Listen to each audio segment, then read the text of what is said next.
Bismillahirrahmanirrahim.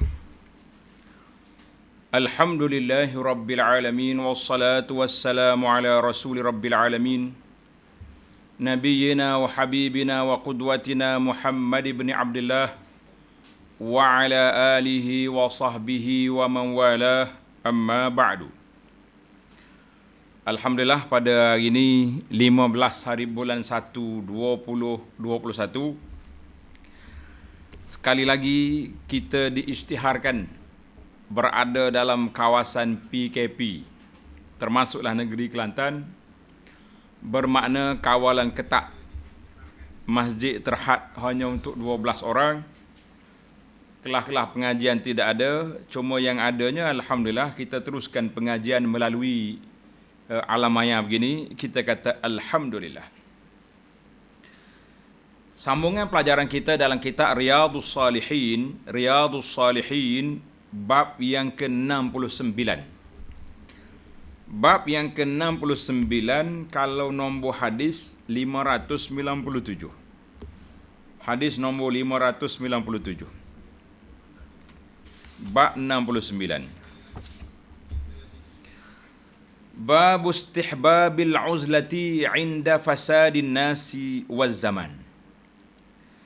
Awil khawfi min fitnatin fid din aw wuqu'in fi haramin wa syubuhatin wa nahwiha. Imam Nawawi rahimahullah ta'ala, dia bawa bab dia ni panjang. Bab dia tu menghuraikan apa yang dia nak maksudkan dalam hadis-hadis yang dia bawa nanti, insya-Allah. Bab istihbabul uzlah. Apa makna uzlah? Tengok. Dalam uzlah tu maksud dia, tanda pelajar, iaitu mengasingkan diri. Mana kita tak bercampur dengan orang, kita duduk bersendirian, duduk sama ada duduk dalam rumah kita duduk beriktikaf je dalam masjid kita, ataupun kita pergi duduk dalam bukit mana-mana, ambil tanah, bawa kambing kat sana, kan? Bila tu? Tengok, Imam Nawawi letak kepada kita beberapa syarat. Syarat yang pertama, inda fasadin nas, ketika manusia sudah rusak akhlak. Orang tak dengar kata dah. Kebanyakan manusia ni, orang panggil, bahasa kita Kelantan kata, tak erti bahasa dah. Duduk dengan mereka bukan nak menambahkan keimanan. Bahkan orang baik-baik pun kalau duduk dengan dia, duduk cakap mengumpat orang, mengutuk orang, duduk terus sana sini, kan? Kita kata, tapi zaman ni masih ada lagi orang baik. Yang kedua, au li khaufin min fitnatin fid din. Tanda letak nombor 2, atau takut terjadi fitnah dalam agama. Maknanya kalau kita bercampur dengan orang, terfitnah pada agama kita. Na'udzubillah, boleh jadi kita juga terbawa-bawa dengan gaya hidup mereka, berpoya-poya, bermewah-mewah, tak tahu halal haram kat mana, kan? Duduk di tempat-tempat maksiat, kita kata mari kita lari.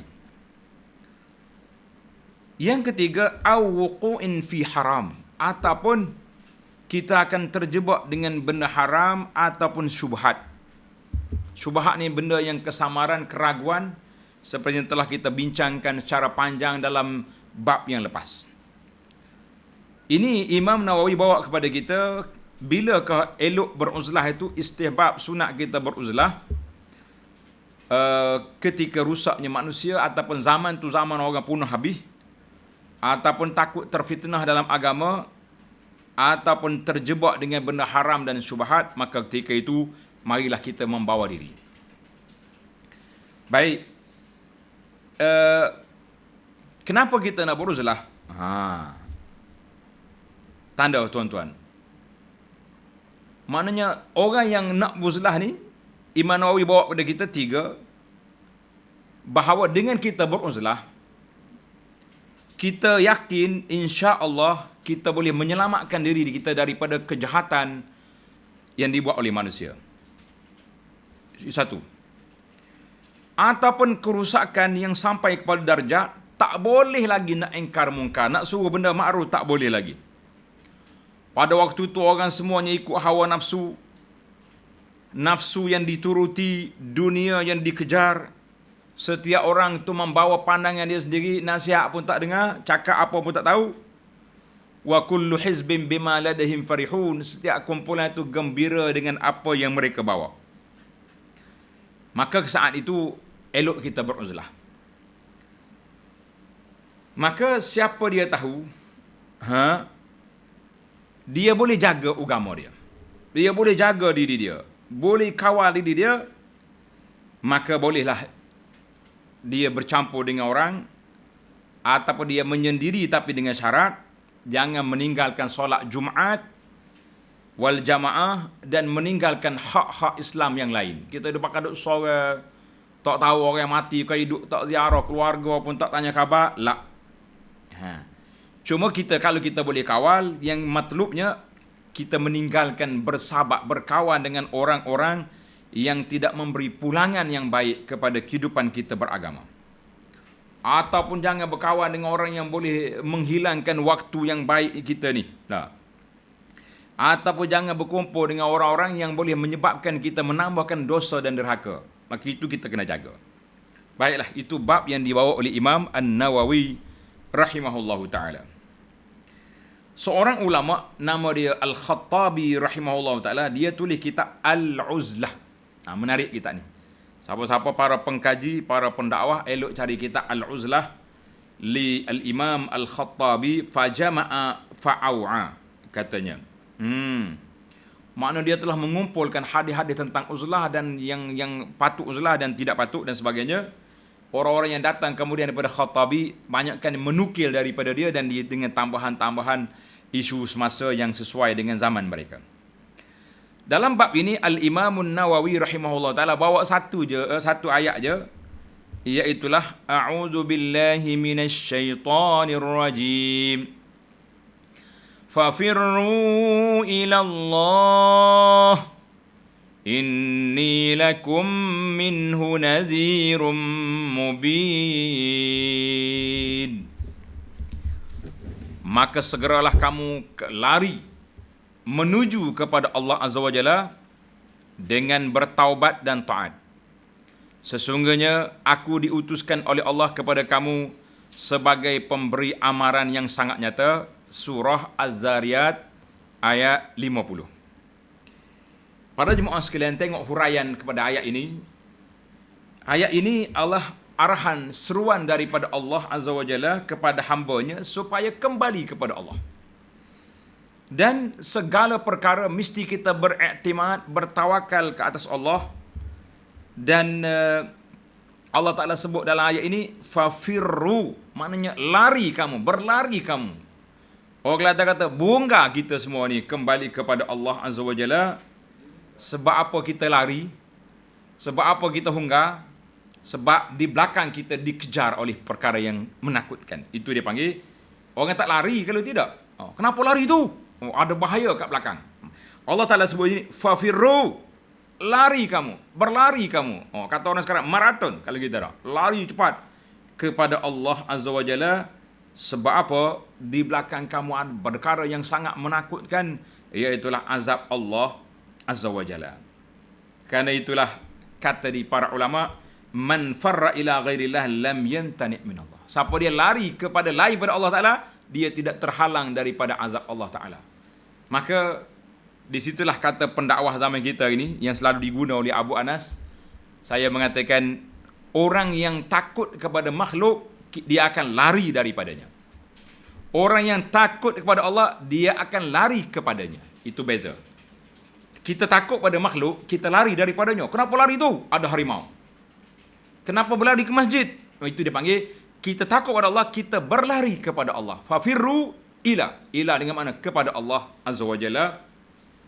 Maka ayat ini Allah Ta'ala perintahkan kepada kita supaya kita lari kepada Allah Azza wa Jalla untuk menyelamatkan diri kita, menyelamatkan agama kita, menyelamatkan maruah kita dan menyelamat segala-galanya daripada kita terjebak kepada benda mungkar, maksiat, lebih-lebih lagi fitnah di dalam agama.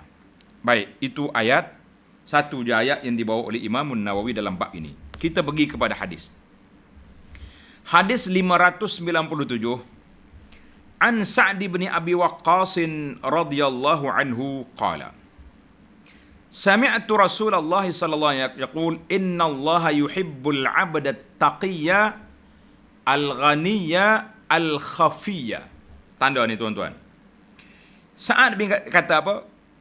Sesungguhnya Allah Subhanahu wa taala mencintai seorang hamba yang pertama bertakwa, yang kedua al-ghaniyya, iaitulah orang yang kaya daripada apa?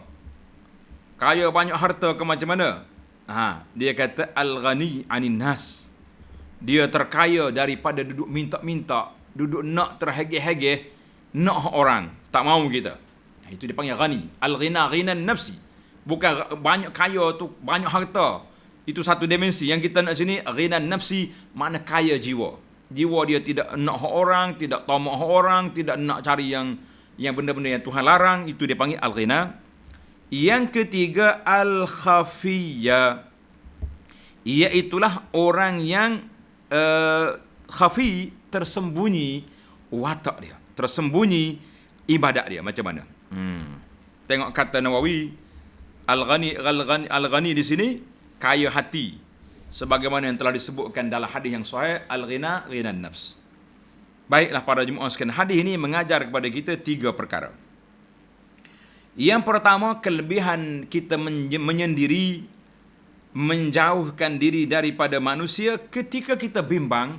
Manusia sudah banyak yang tidak baik, fasad, banyak kerusakan, banyak yang benda-benda yang tidak baik. Bagaimana cerita ini? Tanda tuan-tuan. Cerita asal hadis ini. An Amir bin Sa'din, Amir bin Sa'ad, anak dia lah cerita. Sa'ad bin Abi Waqqas telah mengambil pendekatan setelah berlaku huru-hara di kalangan ujung dah zaman sahabat tu. Maka Sa'ad pun ambil duk jaga unta dia di pendalaman. Tiba-tiba datang Ibnu Umar nak bagi nasihat kepada Sa'ad. Bila Sa'ad tengok, siapa dia datang ni naik kenderaan ni? Qala a'udzubillah min syarri hadzal rakib. Aku minta berlindung Allah Ta'ala daripada kejahatan orang yang naik kenderaan tu. Dia tak tahu siapa. Kalau tahu sahabat Ibnu Umar, dia mungkin dia tak kata orang yang sahabat besar ni. Bila sampai tengok Ibnu Umar. Ibnu Umar dia kata kepada dia, anazalta fi ibilika wa ghanamika wa tarakta an-nas yatanaza'un al-mulk. Allah, Syekh Sa'ad, sanggupmu duduk dengan unta, dengan kambingmu di sini? Kamu biarkan manusia yang ramai sedang berebut kerajaan, berebut pemerintahan. Allahu Akbar. Fadaraba Sa'dun fi sadrihi. Sa'ad tepuk dada dia. Faqala uskut. Diam Ibnu Umar. Dia pun cerita, aku dengar Rasulullah sallallahu alaihi wasallam bersabda, innallaha yuhibbul 'abda taqiyyal ghaniyal khafiyya. Allah Ta'ala sayang kepada hamba yang bertakwa, yang jiwanya baik, tak tamak, tak nak hak orang, dan tersembunyi hidup dia. Jadi mana sifat tersembunyi ini, maknanya menjauhkan diri daripada orang. Orang pun tak tahu apa amalan yang kita buat, senyap-senyap. Jadi hadis ni terpakailah kepada kita para jemaah sekalian. Walaupun kita duduk di saat manusia ramai, tapi biarlah ada perkara yang khafi di antara kita dengan Allah Azza wa Jalla. Tersembunyi. Apa dia? Ibadat khas kita. Ibadat khas kita jangan tunjuk dengan orang, jangan di-facebookkan orang, jangan ditular-tularkan kepada orang. Itu hak kita dengan Allah Azza wa Jalla. Yang rusak hari ni, apa benda pun buat. Khatam Quran pun tulis, tawah pun tunjuk dengan orang, sedekah pun tunjuk. Jadi apa benda yang kita sembunyi, hak kita dengan Allah Azza wa Jalla cukup berbahaya. Baik, kita pergi kepada hadis yang kedua dalam bab ini. Wa an Abi Sa'id al-Khudri radhiyallahu anhu qala rajulun, hadis Sa'ad Abi Waqqas rawahu Muslim. Hadis rawahu Muslim, hadis sahih. Kita pergi pada hadis 598. Wa an Abi Sa'id al-Khudri radhiyallahu anhu qala rajulun ayyun nasi afdalu ya Rasulullah? Orang mari tanya Rasulullah, "Ya Rasulullah sallallahu alaihi wasallam, siapakah manusia yang paling afdal, yang paling utama? Siapa?" Qala, "Mu'minun mujahidun bi nafsihi wa malihi fi sabilillah." Jawab Nabi sallallahu alaihi wasallam, seorang mukmin yang berjihad pada jalan Allah dengan jiwanya dan hartanya. Mana dia berjihad dengan harta dia, dengan jiwa dia, dengan nyawanya sekali. Qala thumma man? Sahabat ni tanya lagi, kemudian siapa lagi orang yang afdal ya Rasulullah? Qala thumma rajulun mu'tazilun fi syi'bin minas syi'ab ya'budu rabbahu. Allahu Akbar. Nabi SAW menjawab, kemudian seorang laki-laki yang bersendiri ke suatu bukit untuk beribadat kepada Tuhannya. Mana dia lari, tak duduk dengan orang ramai. Dia duduk menyendiri di sana sebab nak jaga agama dia. Wa fi riwayatin yattaqillaha wa yad'un nasa min syarrihi. Dalam riwayat lain, untuk bertakwa kepada Allah dan menjauhi manusia agar tidak terkena keburukan orang-orang itu. Hadzal hadis muttafaqun alaih. Hadis ini dikeluar oleh Imam Bukhari dan Muslim. Apa dia maksud hadis ini? Jadi maksud hadis ini elok kita pergi tanya tentang apa perkara yang patut kita lakukan dalam kehidupan beragama. Pergi tanya tuan-tuan syekh, tuan-tuan guru, tuan-tuan ustaz, kita pergi tanya dia, kan? Kemudian hadis juga menunjukkan kelebihan bermujahadah, mujahidin fisabilillah. Hadis ini juga menunjukkan bahawa kalau kita tak tahan, kerusakan terlalu banyak, kalau kita bercampur dengan orang, kita akan rusak sekali. Baik kita tak campur, kita ada masalah, kan? Maka menyendiri jauh daripada kumpulan orang ramai itu lebih baik untuk menyelamatkan diri kita daripada banyak penyakit. Alhamdulillah. Hadis yang ke-599, wa anhu qala, qala Rasulullah sallallahu alaihi wasallam, yushiku an yakuna khaira malil muslimi ghanamun yattabi'u biha sya'afal jibal. Yattabi'u biha sya'afal jibal wa mawaqi'al qatri yafirru bidinihi minal fitani. Rawahul Bukhari. Maksudnya daripada Abu Sa'id Al-Khudri, dia berkata, sabda Nabi sallallahu alaihi wasallam, hampir sahaja terjadi suatu zaman harta seorang muslim yang paling baik adalah kambing yang digembala olehnya di puncak gunung. Kita pergi naik ke atas gunung ke, di lembah mana-mana ke, dalam hutan ke, mana-mana duduk, dan tempat-tempat terpencil, dia pergi menghindari manusia. Mawaqi'al qatri, mawaqi' itu tempat-tempat yang ada air lah. Kita nak perah lembu, perah kambing ni kena ada rumput, kan? Yafirru bidinihi minal fitani. Tujuan dia untuk apa? Dia pergi untuk menghindari manusia, menjauhkan diri daripada manusia dengan membawa agamanya disebabkan takut terkena fitnah. Oleh kerana kita takut kena fitnah, maka kita lari. Hadis ini rawahu Al-Bukhari. Jadi di antara punca, di saat tak terkawal keadaan, maka kita membawa diri lebih baik. Dalam hadis ini Nabi kata sebaik-baik harta orang itu kambing, kan? Binatang-binatang ternakan ada, itu lebih baik. Sebab apa kambing ini menjadi ternakan para anbiya alaihimus salatu wassalam? Kita tengok hadis yang berikut, hadis 600 nanti insya-Allah. Maka itu dia panggil, hadis ini juga menunjukkan kepada mukjizat Nabi sallallahu alaihi wasallam min dalailin nubuwah. Tanda-tanda mukjizat Nabi sallallahu alaihi wasallam, apa yang Nabi sebut memang telah terjadi, bahawa lebih baik manusia duduk di kaki bukit daripada duduk bercampur dengan orang. Tapi tuan-tuan kena ingat, ni anak jumpa satu geng kumpulan, lari dah dia. Kata tuan duduk mana? Nuh, dia sebutlah dalam hutan mana tahu. Pakat nak belah kambing nak buat dia. Tapi dia pergi sama-sama dia ya. Kata nak buat apa tu?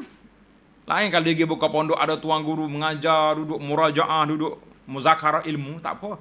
Ni hidup sama kita. Akhir kali kau duduk buat, mungkin lama-lama kita rasa kita yang selamat, orang lain tak betul.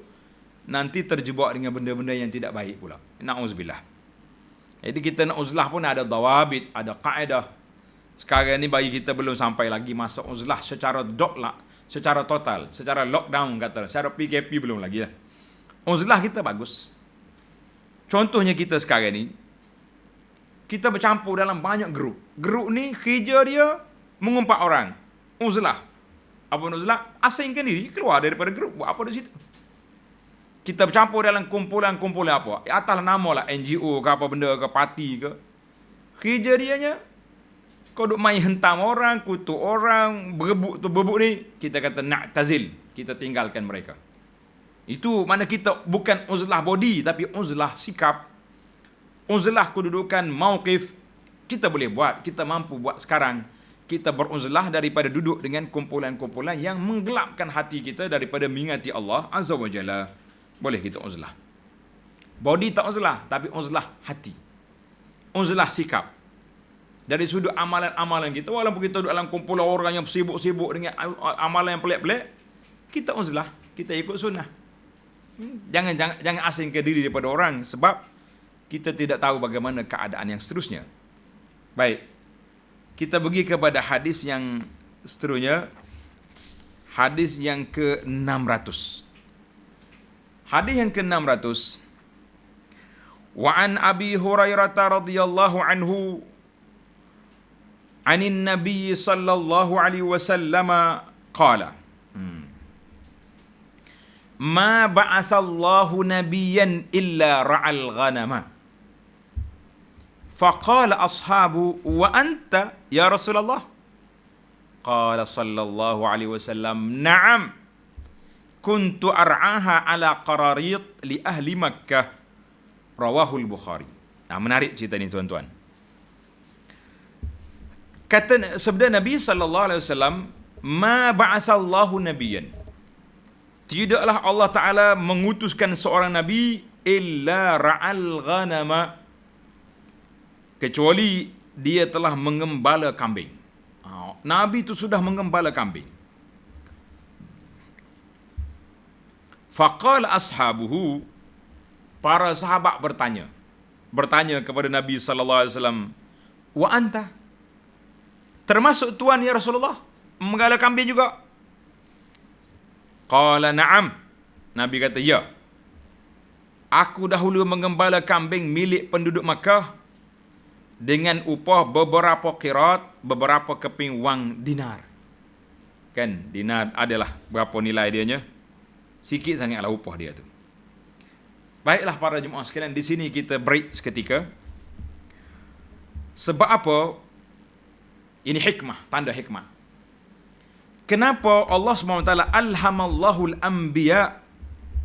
Allah Ta'ala bagi ilham kepada bakal-bakal Nabi sebelum jadi Nabi. Kalau sudah diwahyu jadi Nabi, sebelum jadi Nabi, Allah Ta'ala ilhamkan kepada mereka supaya bela kambing. Tanda sikit. Lish, kenapa? Yang pertama, supaya yahsulahum tamarrun. Allah Ta'ala nak suruh Nabi ni berlatih dulu untuk menjaga kambing. Kambing ni bukan macam benda lain. Dia tak macam unta. Unta ni kalau kita tarik ibu dia dengar kata berjujuk, dia berjalan. Taat dia. Nak pergi tempat sembelih. Kalau tuan-tuan ikut kita pergi tempat sembelih di Mekah ni contohnya, hari haji ke hari mana. Nah, kita beli 10 ekor unta, lepas tu dia bawa ibu dia seekor. Ibu dia pergi, hok 10 ekor ni berjujuk tu. Dia tahu tak? Nak pergi tempat sembelih, ikut juga. Ini baik dia. Tapi kambing ni lelah sana, lelah sini. Dia banyak keren lah kambing ni. Kita tarik hok depan, hok belakang pusing. Maka, untuk dia belajar bisiasatin nas, lepas pada ni mau akan jumpa nak memimpin manusia, yang keren hanya bukan kambing, manusia. Tak dengar kata manusia ni. Dah kerah kepala banyak cerita kan. Itu dia panggil rahsia. Sebab yang kedua, li'anna mukhalatat al-ghanam, bercampur dengan kambing-kambing ni, seorang itu akan mendapat sifat al-hulum, lemah lembut, tak gopoh, tenang-tenang. Kambing, pada bawa dengan ranting kayu ya. Kalau dia baik gitu. Tapi kalau bawa unta kena bawa tokak besar ni. Kita tak mau tokak-tokak, kita mau ranting je. Mau orang panggil, orang Kelantan kata pukul sikit, Kelantan kata bedah sikit kak, jujuk pakat lagi belakang. Itu. Ini kena belajar. Maka tuan kambing pula bila dia lepas kambing di mar'a, tempat kambing makan tu hok ni sini. Jadi dia kena jaga, kena kawal. Tak boleh kata bila dapat jawatan dia pakai duduk tunggu di pejabat. La, kita kena turun padang pergi tengok. Kita kata masya-Allah tabarakallah. Dan ingat, kambing ni kecil. Serigala datang. Binatang-binatang yang buah mari, kita kena jaga. Maknanya mu ni nanti mu jadi pemimpin, rakyat kamu pelbagai cara. Kepala mereka tak sama, makhluk perusak banyak. Jadi kena jaga. Maka para nabi telah diajarkan mempelajari ilmu psikologi menjaga kambing. Itu di antara sebab-sebab lah kan. Banyak lagi lah. Yang ketiga, tanda nombor 3, khussat ghanam. Allah Ta'ala beri juga kambing ni supaya dijaga kambing, sebab kambing ni binatang yang lemah. Tak sama dengan unta. Dalam bab luqatah, bab hayawan yang kita jumpa, hayawan dan tercicir kita jumpa. Kalau kita jumpa kambing, Nabi kata ambil.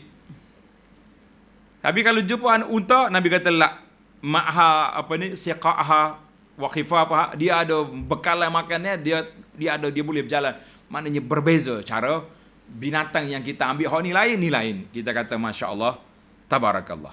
Ini di antara perkara yang kita kena belajar. Ilmu at-tawadhu, di antara Nabi hikmah kenapa Nabi Anbiya alaihi wassalatu wassalam diilhamkan supaya jaga kambing. Kita kata masya-Allah tabarakallah. Yang keempat, sebab yang keempat, tawadhu.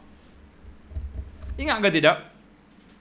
Waktu puak-puak Quraisy hina Nabi, dia kata apa? Ibnu Abi Kabsyah. Muhammad ni anak angkat Abi Kabsyah, pengembala kambing. Mana orang gembala kambing ni macam lekeh. Orang lekeh. Jadi Nabi alaihi wassalatu wasallam dididik supaya bersifat tawadhu. Yang kelima, Nabi SAW, para anbiya alaihi wassalatu diajar supaya berdikari. Supaya kita tidak meminta-minta dalam dakwah kita nanti. Kau duk sibuk minta dengan orang tu, minta dengan orang ni, akhir sekali kita ni jadi terperangkap. Nak cakap, orang kecil hati pula, orang tak bagi derma dengan kita kan. Nak cakap yang benar, nanti tabung tak jalan. Kita jadi kebimbangan. Maka bila kita ada takasub, kita ada usaha sendiri, kita tak akan takut. Orang tak bagi tabung, aku ada duit, aku bergantung dengan kamu. Ini hikmah. Banyak lagi lah hikmah yang lain, kita kata cukuplah 5 hikmah. Kenapa Allah SWT ilhamkan para anbiya sebelum mereka jadi nabi supaya menggembala kambing. Wallahu alam. Kita pergi kepada hadis yang seterusnya, hadis 601, nombor dia 601. Wa anhu an Rasulillah sallallahu alaihi wasallam annahu qala min khairi ma'ashin nas lahum rajulun mumsikun anana farasi fi sabilillah yatiru ala matnihi kullama sami'a hay'atan aw faz'atan tara alayhi yabtaghi al-qatla awil mauta mazannahu aw rajulun fi ghunaymatin fi ra'si sya'afatin min hadhihi sya'afi aw batni wadin min hadhihi al-awdiyati yuqimu as-salata wa yu'ti az-zakah wa ya'budu rabbahu hatta ya'tiyahu al-yaqin laisa minan nasi illa fi khairin, rawahu Muslim. Hadis ini Muslim, hadis Nabi pegang kambing tadi Bukhari. Maksudnya daripada Abu Hurairah. Sabda Nabi SAW, sebaik-baik kehidupan manusia. Tanda dalam hadis ini ada 2 kategori manusia. Sebaik-baik kehidupan manusia adalah seorang laki-laki yang memegang tali untanya. Tali pegang unta dipanggil tali kekang. Bahasa kita kata tali kekang unta. Kuda. farasi, memegang kendalian, maknanya tali kekang kuda dia. Untuk apa? Untuk berjuang fi sabilillah. Ini orang yang pertama, ni orang baik. Siapa dia? Orang yang berjihad fi sabilillah. Setiap kali mendengar suara musuh yang menakutkan atau sangat mengerikan, dia segera memecut kudanya untuk mengharapkan kematian, mati syahid. Masya Allah, tabarakallah. Dia bunyi orang perang, lompat dengan kuda dia. Mudah-mudahan dia dapat mati, bunuh orang kafir atau dia mati syahid, dua aja. Itu kumpulan yang pertama. Atau, ini tanda letak nombor 2, ini kategori yang kedua yang berkaitan dengan bab kita ini. Atau seorang lelaki yang berada dalam kumpulan kambing, pengembala kambing, yang berada di puncak gunung atau berada di pendalaman wadi lembah ini. Dia jaga kambing dia, tapi ingat, mendirikan solat, menunaikan zakat, dan beribadat kepada Tuhannya sehingga menemui ajalnya. Tidaklah urusan atau keadaan manusia sebut kecuali dalam kebaikan. Jadi dua kumpulan ni baik berlaku. Sama ada kita rempuh masuk dalam perjuangan, ataupun kita mengasingkan diri beribadat pada Allah Ta'ala dalam tengok suasana.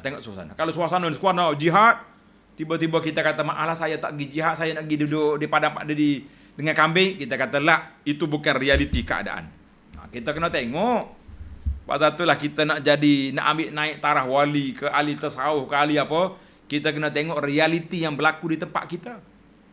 Contohnya peperangan kita di Malaysia ini melalui mana ramai pengundi contohnya.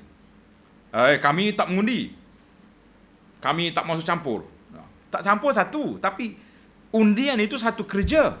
Kalau kita tak undi, nanti yang menang siapa? Semua geng-geng kafir yang anti Islam. Kita nak gimana? Kita macam mana kita nak tak bukan lah. Jadi hidup ni kena realiti. Mana kalau zaman dulu jihad fi sabilillah dengan senjata, kita bersenjata. Kalau jihad dengan dakwah, kita kena berdakwah. Kalau jihad dengan apa saja, yang penting setiap benda perjuangan yang memberi keuntungan kepada Islam dan umat Islam, maka kita mesti ada di situ. Walaupun kita bukanlah satu orang kata orang kuat, tapi kita beruzlah, tapi kita juga kena peka dengan suasana. Tengok dalam hal ini dua kumpulan. Sama ada dia ni membawa diri, sebab itulah dalam Islam ni ada dua kategori. Ada yang dia panggil lockdown terus, seperti Ashabul Kahfi. Itu dia duduk terus dalam gua dia, sebab waktu tu penguasa kafir yang cukup rakus. Mana kalau mereka ni ditangkap, mungkin mereka akan terkeluar daripada agama, dia akan diseksa. Kita tengok, ada waktunya dia panggil uzlah separuh, tak bercampur dengan orang ramai yang sibuk-sibuk, tapi kita ada dalam masyarakat. Itu satu. Ada sampai waktu nanti kita tak boleh nak bercampur, tapi kita kena asingkan diri jauh-jauh. Namun begitu, ingat, fardu tak boleh lepas. Solat Jumaat kita kena hadir. Kalau kita duduk jauh tak apalah, kita boleh solat berjamaah dengan kumpulan yang ada bersama dengan kumpulan kita tu, pengembala kambing. Tapi solat Jumaat macam mana? Maka ini juga kita kena ambil kira. Bukan berkata aku ni pakai menyendiri, tak jadi dah lah. Kemudian Imam Nawawi bawa kepada kita beberapa lafaz. Tuan-tuan bacalah lafaz ini. Yang kita naknya fiqhul hadis, iaitulah kelebihan jihad dan kelebihan menyendiri untuk mencari harta yang halal itu lebih baik di saat kerusakan manusia. Mana kalau kita masuk campur dengan skim jual beli yang ada hari ini, kebanyakannya riba, kebanyakannya syubhat. Ada skim jualan-jualan pula terjebak dengan perangkap syarikat-syarikat yang memberi bantuan kepada agama lain, Kristian dan sebagainya. Kita asingkan diri. Kalau tak ada makanan juga, kita pergi duduk di tengah puncak bukit, makan pisang, makan apa-apa yang halal yang kita boleh dapat, itu lebih baik. Masya Allah, tabarakallah. Baik. Namun ingatlah, walaupun kita beruzlah, tapi kita tidak lepas daripada mengabdikan diri kepada Allah Azza wa Jalla.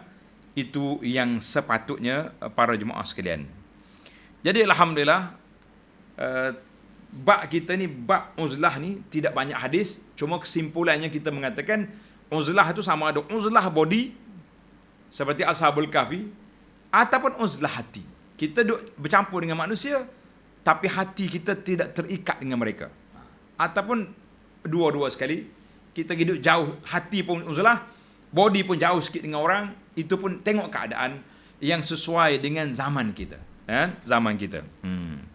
Pada tu arwah ayah dulu selalu sebut, dia baca kata-kata ulama zaman tu, dia kata haza zaman nusukut waluzumil buyut warida bil qut ila antamut. Selalu dia ulang kalimah ni. Haza zaman nusukut. Masa ni masa kita diamlah.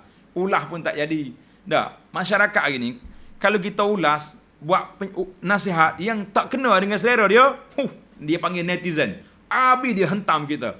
Dia tak kira siapa kita. Kita mufti ke, kita pejabat agama ke, kita siapa dia tuan guru ke, yang tak selari dengan dia, dia balon kat bawah tu berapi, kata orang. Dia kata apa? Jadi kita ada kalanya zaman sukut, kita diam. Warida bil qut, redalah dengan makanan yang kamu ada, ila antamut, sehingga kamu mati. Kita kata zaman ni, alhamdulillah, zaman kita hari ni belum sampai peringkat itu lagi. Sebab itu Imam Nawawi selepas berperbincangan bab yang ke-69 terus dibawa pada kita bab 70, dan tuan-tuan dan puan-puan para asatizah, bab 69-70 mesti dibaca sekali. Mesti dibaca sekali. Kalau tidak kita macam terasing keadaan. Baik, kita pergi pada bab yang panjang ini dan huraian Imam Nawawi. Babu fadlil ikhtilati bin nas wa huduri jam'ihim wa jama'atihim wa masyahidil khairi wa majalisiz zikri ma'ahum wa iyadati maridihim wa huduri janaizihim wa muwasati muhtajihim wa irsyadi jahilihim wa ghairi zalika min masalihihim liman qadara 'alal amri bil ma'ruf wan nahyi 'anil munkar wa qam'i nafsihi 'anil idza'i wa sabrin 'alal adza. Allahu akbar, panjangnya. Bab fadlul ikhtilati bin nas. Tanda letak. Kita ambil satu-satu. Sebab Imam Nawawi bawa bab ni ya. Dia tak bawa hadis, dia bawa bab. Yang pertama, kelebihan bercampur dengan manusia. Hak tadi kelebihan uzlah. Hak ni sebalik, bercampur dengan manusia. Wa huduri jam'ihim wa jama'atihim. Menghadiri jam'ihim, solat Jumaat dia dan solat jamaah. Kita kena hadiri. Tanda ni. Nampaknya macam terjemahan kita ni banyak tertinggal. Tuan-tuan ikut saya punya.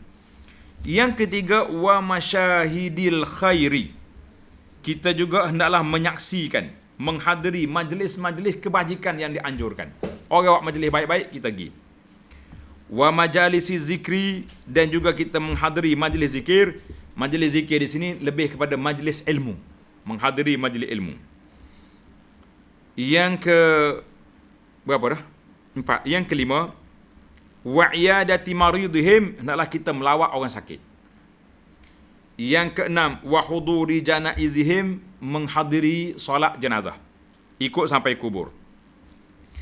Yang ketujuh, wa muwasati muhtajihim, dan membantu orang-orang yang memerlukan. Yang ke-8, wa irsyadi jahilihim, dan mengajar, membimbing orang-orang yang jahil, yang tak ada ilmu. Wa ghairi zalika, dan lain daripada itu. Banyak lagi lah. Yang pentingnya kerja-kerja kemasyarakatan. Untuk siapa tu?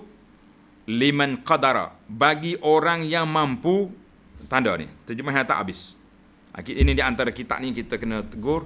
Dia terjemah tak habis kata-kata Nawawi. Bagi orang yang mampu melaksanakan tugas amar ma'ruf, nahi munkar, dan bersabar, menahan diri dia daripada mengkhianati orang lain, dan bersabar dengan kerana orang. Jadi siapa dia boleh sabar, maka ini yang terbaik. Terbaik kita bercampur dengan orang, kita bantu orang. Itu kata Nawawi. I'lam, ini kata Nawawi lagi. Anna al-ikhtilata bin nas 'ala al-wajh alladhi zakartuhu huwa al-mukhtar alladhi kana 'alayhi Rasulullah sallallahu alaihi wasallam wa sairul anbiya salawatullahi wa salamuhu alaihim. Nawawi kata, ketahuilah bahawa bergaul dengan orang ramai dengan cara yang telah aku sebutkan di atas tadi, bercampur, pergi solat, bantu orang, hadir majlis ilmu, tolong orang, pergi orang sakit itu semua itu lebih baik. Adalah perilaku istimewa yang dilakukan oleh Nabi sallallahu alaihi wasallam. Ini amal Rasulullah dan semua para nabi alaihi wassalatu wassalam. Wa kadzalikal khulafa'ur rasyidun wa man ba'dahum minas sahabati wat tabi'in. Demikian juga para imam khalifah yang 4, khalifah rasyidin dan sahabat-sahabat tabi'in yang setelah mereka di kalangan sahabat dan tabi'in. Wa man ba'dahum min ulama'il muslimin wa akhyarihim, dari kalangan orang-orang para ulama dan orang-orang yang terpilih di kalangan mereka. Wa huwa mazhabu aktsarit tabi'in wa man ba'dahum wa bihi qala asy-Syafi'i wa Ahmad wa aktsarul fuqaha radhiyallahu anhum. Jadi inilah pandangan yang dipegang oleh Imam Syafi'i, Imam Ahmad dan majoriti ulama fiqh. Semoga Allah Taala meridai mereka semua. Imam Nawawi buat kesimpulan kepada kita bahawa bercampur dengan orang, bersabar di atas sekerenah orang lebih baik daripada kita duduk seorang-seorang, lebih baik daripada kita menyendiri kalau kita mampu. Tapi kalau tak mampu, menyebabkan kita terpelanting ataupun kita terjebak dengan benda mungkar, maka larilah. Larilah tuan-tuan, bawalah diri, jangan duduk tunggu sampai kita binasa baru nak selamat. La. Tengok keadaan, kekuatan jiwa kita. Maka Imam Nawawi bawa dalam ayat ini satu je ayat. A'udzubillahi minasyaitonir rajim. Qala Allah Ta'ala, wa ta'awanu 'alal birri wat taqwa. Surah Al-Maidah ayat 2. Dan tolong menolonglah kamu dalam mengerjakan kebajikan dan takwa. Ada ayat sebaliknya, wala ta'awanu 'alal birri 'alal ismi wal 'udwan. Jangan sekali-kali kamu bertolong-tolongan, bantu-membantu untuk membuat permusuhan. Jangan. Ini yang kita naknya, al-birri wa taqwa, jangan al-ismi wal 'udwan, itu tidak mahu. Qala an-Nawawi wal ayatu fi ma'na ma zakartuhu katsiratun ma'lumatun. Dan ayat-ayat yang sama makna yang telah aku sebutkan sangat banyak dan sangat maklum. Cuma ada masalah di sini. Kata di syarah hadis, dalam syarah hadis ni kata apa? Imam Nawawi rahimahullahu ta'ala, dia sebut ayat, dia tak sebut hadis. Sebab apa tak sebut hadis? Wallahualam, mungkin terlalu jelas. Jadi oleh kerana dia tak sebut, dalam syarah ni ada sebut, ana sebut di sini. Tuan-tuan boleh tengok dalam kumpulan kita tu. Tengok hadis. Hadis ini hadis yang diriwayat oleh Ibnu Umar radhiyallahu anhuma, yang dikeluar oleh Imam Al-Bukhari dalam kitabnya Al-Adabul Mufrad, dan dikeluar oleh Imam Ahmad wa Tirmizi bi isnadin sahih. Apa dia kata? Qala sallallahu alaihi wasallam, tanda di kitab tu ataupun tengok dalam ni, dalam apa ni yang kita hantar ni. Al-mu'minu alladhi yukhalitun nas wa yasbir ala azahum a'zamu ajran minal mu'mini alladhi la yukhalitun nas wa la yasbiru ala azahum. Ini hadis ni jelas. Maksudnya Nabi kita sallallahu alaihi wasallam beritahu, seorang mukmin yang bercampur, bergaul, duduk dalam masyarakat dengan manusia ramai dan bersabar atas kerenah mereka, kejahatan mereka. Kita masuk dalam masyarakat, kita suruh benda baik, kita larang benda mungkar, mereka lawan kita, mereka hentam kita, mereka macam-macam, kita sabar, itu lebih baik. Lebih baik, wa a'zamu ajra, dan lebih besar pahala dia daripada seorang mukmin yang tidak bercampur dengan manusia, duduk diam-diam dan juga tidak sabar menghadapi kerenah mereka. Jadi hadis ini kena tambah. Kata di syarah hadis, walaupun Imam Nawawi tak sebut, tapi elok kita sebut sebab hadis itu berkaitan. Bermakna kita kena tengok keadaan. Kalau kita rasa kita mampu berdepan dengan masyarakat, elok kita berdepan. Amar ma'ruf, nahi mungkar bergerak. Ada setengah orang ni dia kata, saya amar ma'ruf boleh Ustaz, nahi mungkar tak berani, kan? Kalau kita tengok orang tak solat, kita ajak dia solat, ajak dia buat baik, boleh. Tapi nak larang benda mungkar, tak berani. Maka kita mengatakan, Islam itu berjalan serentak. Ta'awanu 'alal birri wala ta'awanu 'alal ismi. Amar ma'ruf, nahi mungkar mesti serentak. Maknanya siapa dia mampu duduk dalam masyarakat, berdepan dengan masyarakat, itu lebih baik daripada orang yang tak mampu. Namun begitu, maknanya hadis itu tepat dengan babu fadlil ikhtilat bin nas, kelebihan bercampur dengan manusia dan menghadapi kerenah mereka, serta menanggung kesusahan yang dihadapi dengan sebab kita memberi nasihat kepada mereka, adalah lebih baik kita kata alhamdulillah. Muslimin dan muslimat para jemaah sekalian, tamatlah bab yang ke-70. Al-Imam An-Nawawi dia kembali 69 uzlah, 70 ikhtilat. Jadi kita pilih. Maknanya kita sendiri hanya buat kesimpulan terhadap hidup kita. Ada kalanya kita uzlah, maknanya kita tak bercampur dengan orang dari sudut benda-benda yang mereka buat tu kita banyak tak setuju. Kalau kita masuk dalam kumpulan ni, kita asyik duduk kritik je, akhir sekali orang akan benci dengan kita, orang buang kita. Baik kita uzlah, tapi sekali-sekala kita menyampaikan nasihat, menyampaikan taujihat, menyampaikan, itu lebih baik daripada kita langsung diam, tak tahu apa. Tadi hadis yang mula-mula tadi, hadis sahabat yang uzlah tadi, siapa? Sa'ad bin Abi Waqqas tadi. Nah, kita kena ingat al-khafi di sini, sembunyi di sini sama ada sembunyi fizikal atau sembunyi amalan. Di antara contohlah yang kalau saya boleh cerita kepada para jemaah sesuai dengan masa kita ini, cucu Nabi Ali Zainal Abidin radhiyallahu anhu, seorang dermawan yang orang panggil qimmah fil judi wal karam, seorang yang sangat pemurah, tapi orang tak tahu. Bila orang tahu? Apabila dia sudah mati, orang mandi banyak, dia tengok belakang dia kerah. Ingat penyakit kulit. Seminggu lepas dia mati baru orang tahu 100 buah keluarga yang kelaparan, makanan yang dihantar malam-malam sudah tidak ada. Barulah buka rahsia, ini orangnya, Ali Zainal Abidin. Dialah yang memberi makanan, memikul gandum malam-malam dengan tubuhnya yang mulia, cucu Nabi, cicit Nabi, hantar makanan ke rumah orang fakir miskin. Khafi. Jadi bagaimana kita nak jadi orang yang khafi? Orang yang tersembunyi, tidak dikenali oleh masyarakat di bumi, tapi ma'ruf fis sama, dikenali oleh para malaikat di langit. Ini orang yang hebat. Yang kita hari ni asyik gila body ya. Nak semua orang kenal kita je. Kita belum tentu lagi kita dikenali oleh para malaikat. Kita kata la haula wala quwata illa billah. Baiklah para jemaah sekalian, kita break setakat itu dulu. InsyaAllah kita akan masuk bab 71, babut tawadhu'i wa khafdil janahi lil mu'minin, dalam siri yang akan datang insyaAllah. Subhanakallahumma wa bihamdika asyhadu an la ilaha illa anta astaghfiruka wa atubu ilaih.